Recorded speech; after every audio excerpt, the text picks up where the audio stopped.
د حضور علیہ السلام د امت ځوانانو نن تاسو په کوم ځای کې صرف کړي؟ تاسو په دغه ټیک ټاک باندې وګورئ، دا یو مصیبت دی.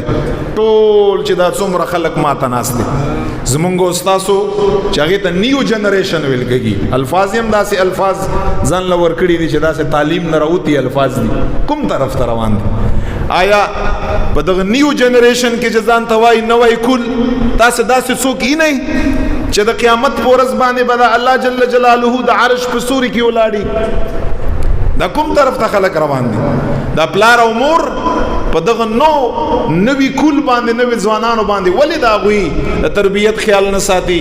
هغوی له ترغیب ولې نه ورکوي د مونځ په طرف باندې؟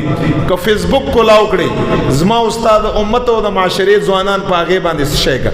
که یوټیوب څوک کولاو که په هغې باندې څه شی که؟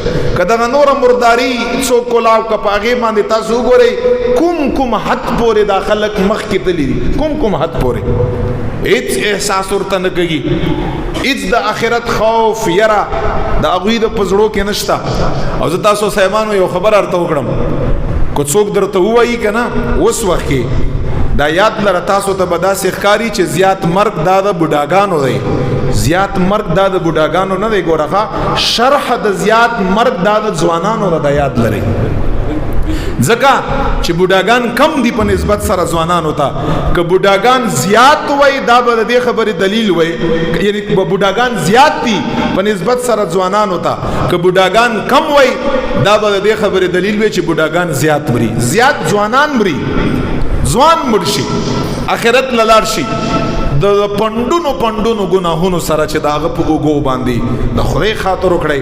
د پلار او د مورم څه ذمېداري، د نیکم څه ذمېداري، د مشر ورورم څه ذمېداري، د مورم څه ذمېداري، د نیکه وغیره تره د هغه هم څه ذمېداري. لږ په دغو خلکو باندې دې طرف ته راغب کړئ چې د الله جل جلاله د عبادت په طرف باندې راشي.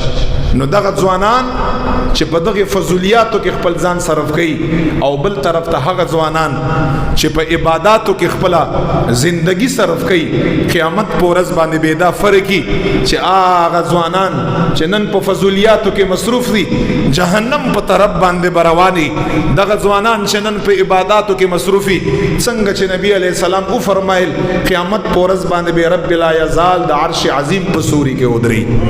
نو دی وجنا کوشش دا پکار دی، دا کوشش ځواني لیت الشباب یعود، ځواني بیا نه راګرځي، ځواني بیا نه راځي.